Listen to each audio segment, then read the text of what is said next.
Hi there, welcome back to my large-scale Killa Kan project. In this update I'll be building the upper legs, shown here from the front and back.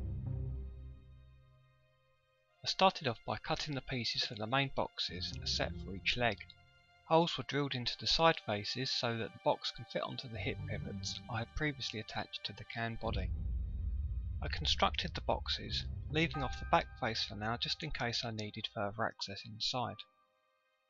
I tried out the joints and discovered that one side was a bit loose where I had made the hole a little large. I also felt there was potential for the end of the tube to slip out the outer hole. I wanted to fit a tube inside the upper leg to give the pivot more support. However, as I was already using the largest available tube size, I had to make the pivot tube smaller. I therefore cut off the protruding tubes from the can body. I would then be able to glue the offcut into the upper leg and use a smaller sized telescoping tube as the new pivot. I left the tube in the leg slightly proud to act as a spacer between the body and leg surfaces. The joint now felt much more stable, although I'm not 100% certain they won't have a tendency to rotate under the weight of the body.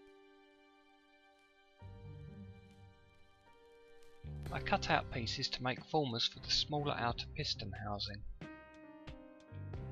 These pieces were glued in place on the outer face of the leg. The two short pieces of tube will act as holders for the piston rods. I added two separate layers of 0.5mm styrene, rather than trying to force 1mm sheet to bend around such a tight radius. With the covering on the formers complete, I added filler in the space around the tubes. I then cut the pieces for the plates that wrap around the top and bottom of the leg, and also for the side plate. Next I created the raised boxes for the top of the legs. Then glued those pieces onto the main box. For the larger fitting on top of the leg, I've created some hexagon shapes in Photoshop, printed them out and spray mounted them onto some 2mm plastic card. I was then able to cut out perfect hexagon shapes. I also cut a larger disc for the base and used a few millimeters of tubing, which I filled with filler, for the small top disc, as this was easier than trying to cut a small circle from sheet material. The final stage was to add all of the bolt heads using hexagonal rod, and the nuts using small squares of plastic and some small round rod.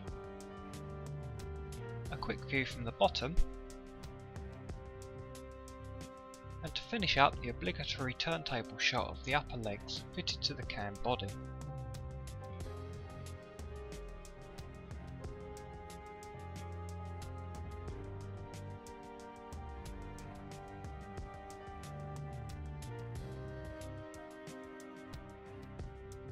Well, I hope you've enjoyed this update. Until next time, thanks for watching.